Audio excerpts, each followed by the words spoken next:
It was early in the morning when he rode into the town. He came riding from the south side, slowly looking all around. He's an outlaw, loose and running, came the whisper from each lip. And he's here to do some business with a big iron on his hip.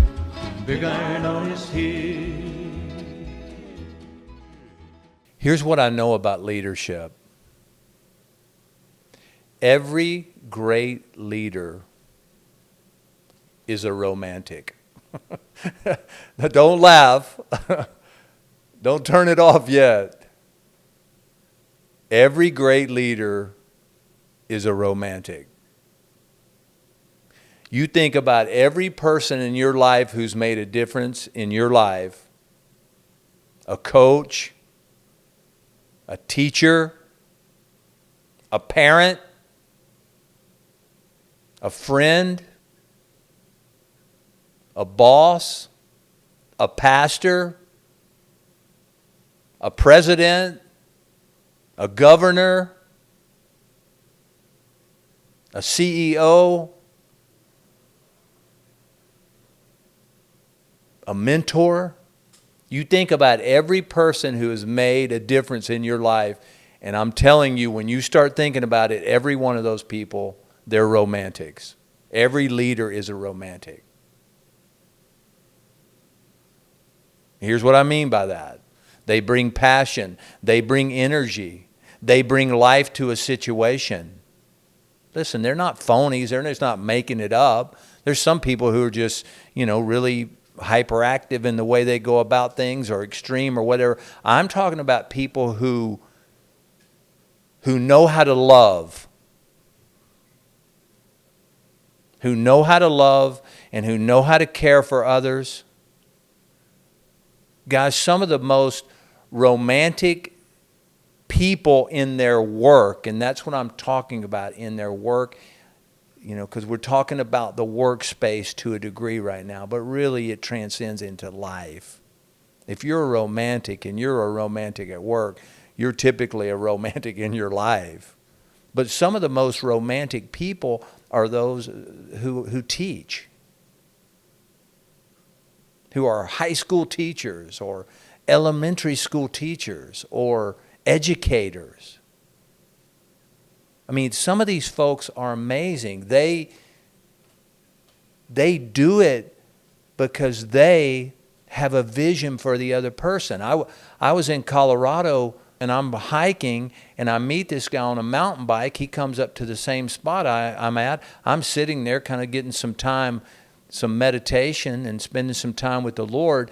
And he drives up and we start talking and I get to know him there. He is an elementary school teacher. And I ask him, tell me about why you do what you do. Give me sort of vision for it. He starts talking about his vision to teach and to grow students and how he cares about them so much, how he's developed this curriculum. I think he said he's taught third grade. I think he teaches kindergarten. This guy was so passionate about his work. He was a romantic. I think about teachers right now. There was one particular teacher, probably in the 6th grade for me, who had to be a romantic. I mean, she brought love and power and authority and care to her work. And listen, she came at me. There were 2 kids in the school that were problems that no teachers wanted. I was one of them at Summerfield Elementary School in Shreveport, Louisiana. Me and my best friend. This teacher requested us both. She's like, I want Byron Copeland and I want Scott Thompson in my room. And I mean, she went at us. Well, she's a romantic because this lady actually believed that she could change the course of my life, and she did. Man, this lady set me straight. Powerful. Guys, listen, every great leader is a romantic. Every one of them. In other words, they bring love to their work. They bring care to their work. They bring passion to their work. They're bringing humanity to their work. They actually want to make the world a better place. I sort of think it goes like this, spiritually. As a leader, I think it looks something like this from the heavenly dimension.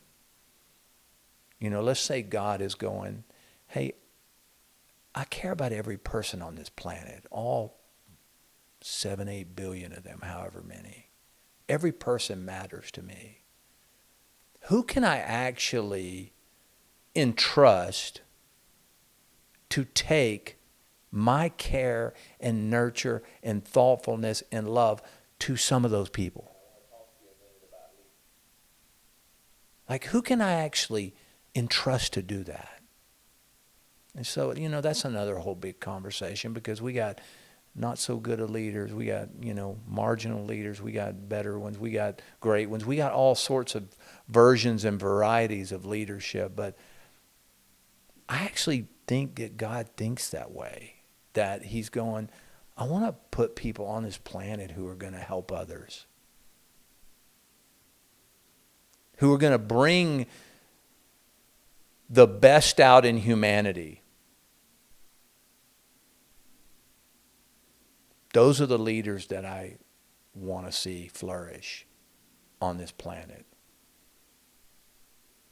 I want to give them those secrets to humanity that will help people be great.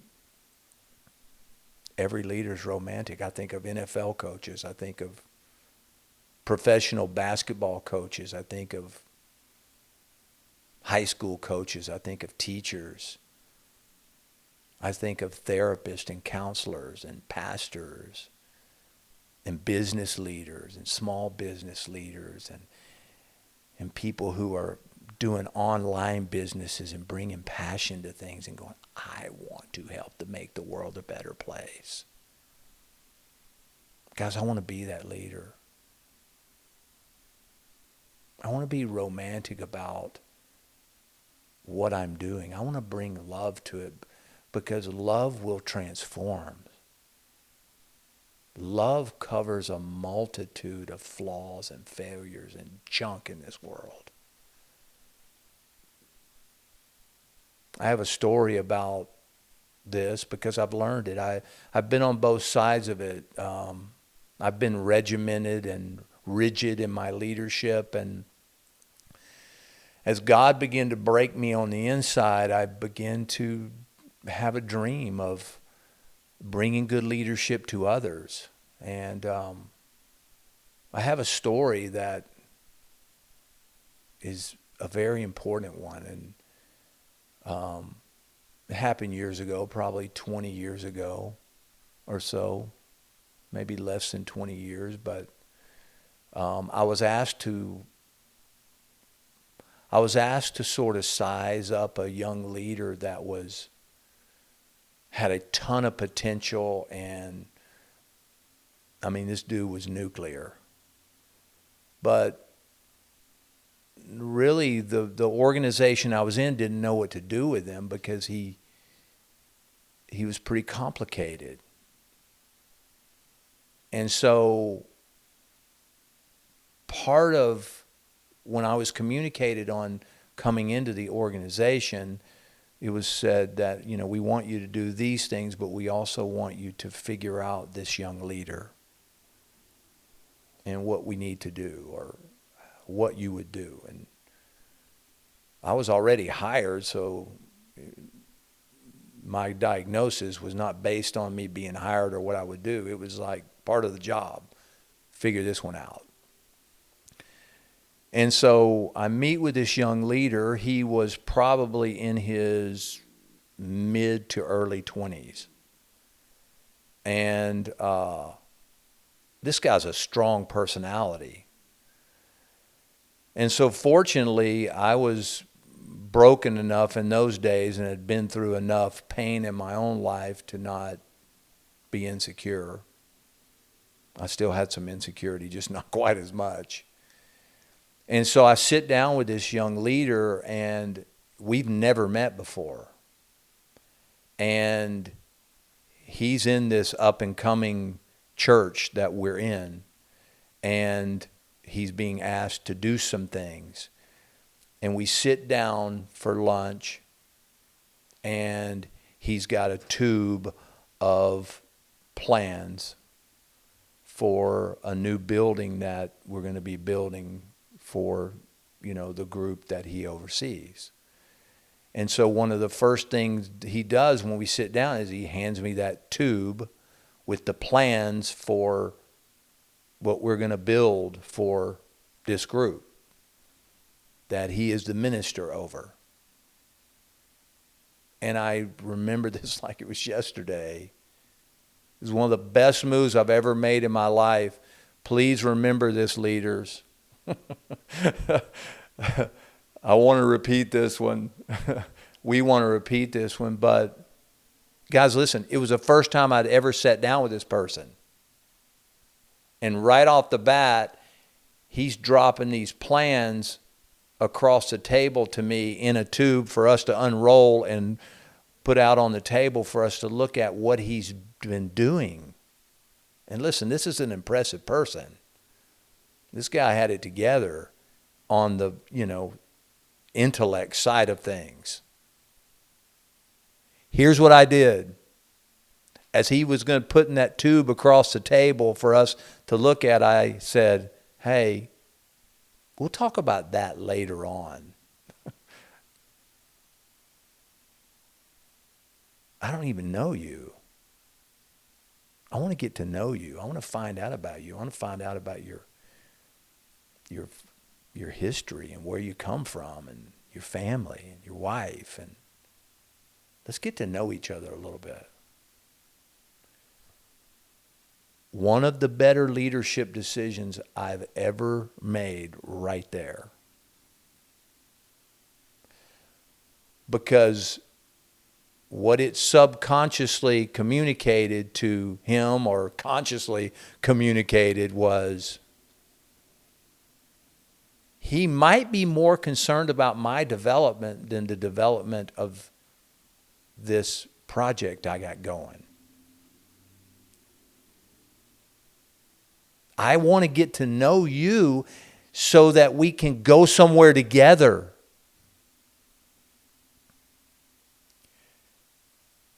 And what I would say about this young leader is this person was uber talented and is extremely successful today. But if I don't bring romantic leadership to him in that moment, in that I care about you as a human being, and I want to get to know you and know your story because it's valuable for us together to know each other. And I want you to know me, and so we can go somewhere. And listen, for those who might think that that's the weak way, or that's the oversensitive way,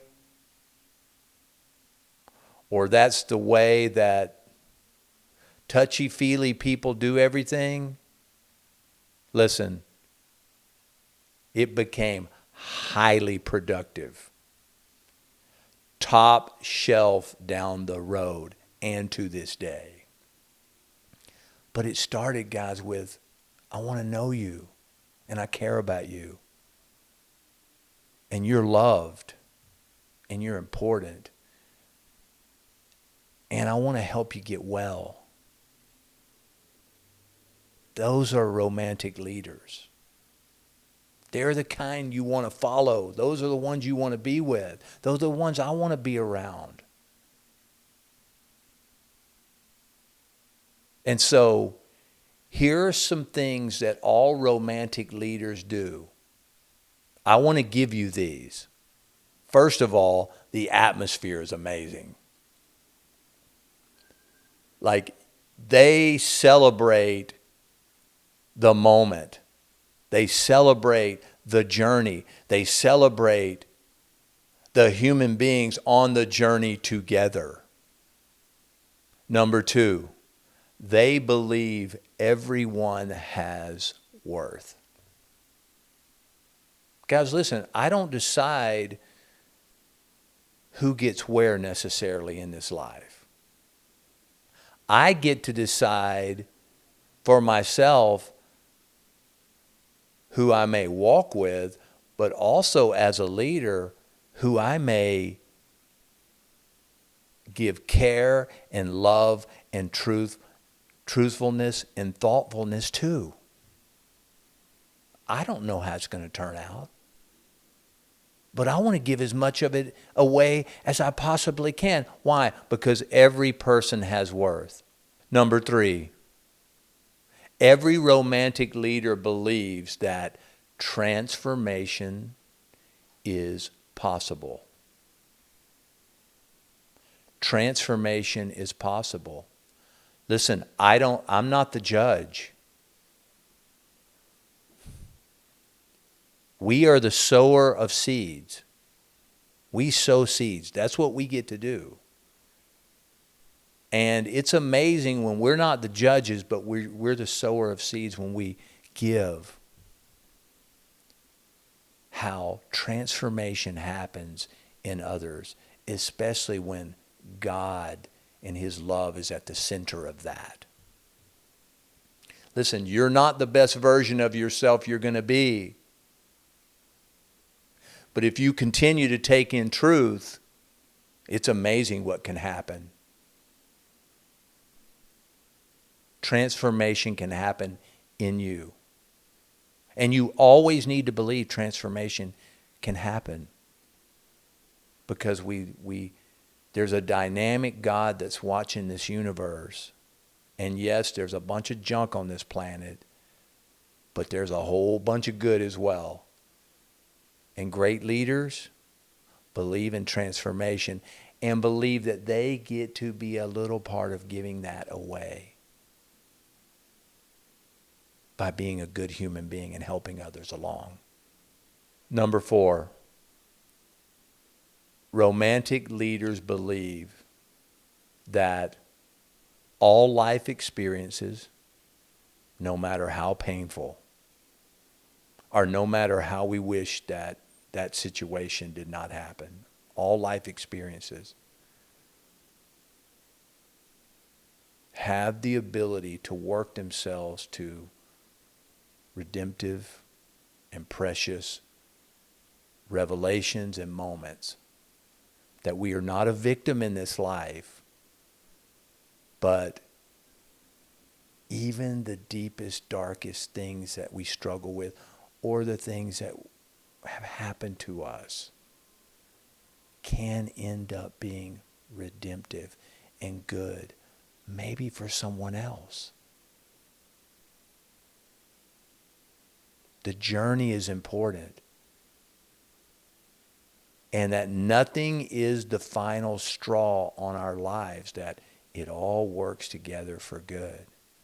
Number five, romantic leaders celebrate the uniqueness of God's creation.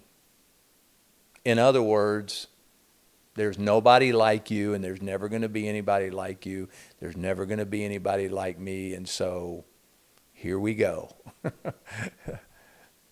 Put up the cookie cutter, because we live in a world of unique creations, and romantic leaders celebrate this in that, hey, I'm your leader.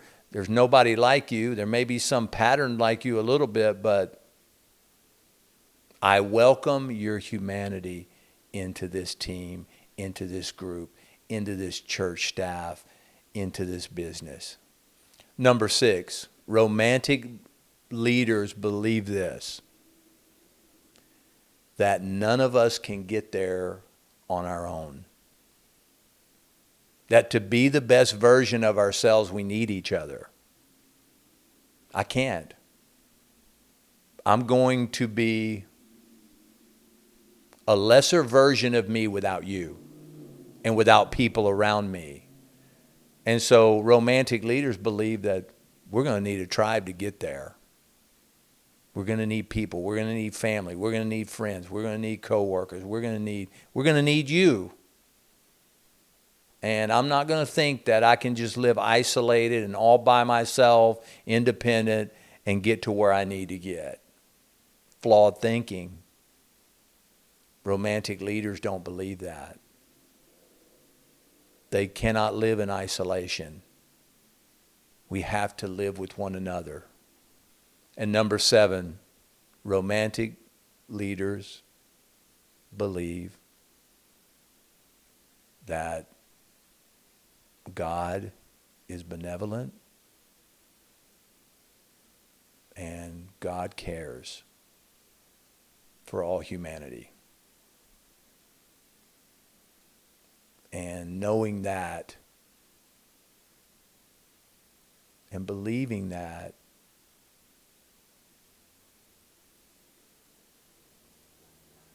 is probably the ultimate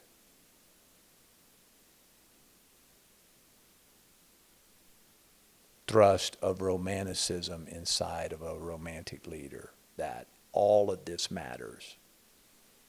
It all matters. And that love is actually coming into the universe and into the planet from a benevolent God who cares. And that's transforming for us all.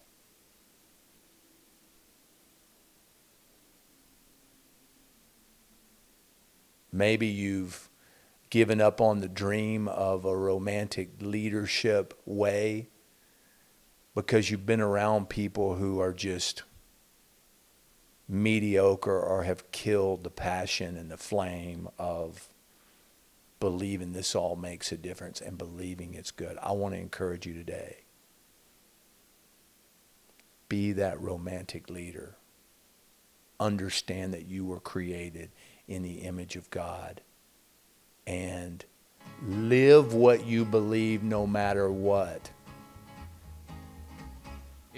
Because you will be alive and you will give life away to others. And you will see developing romantic leaders all around you.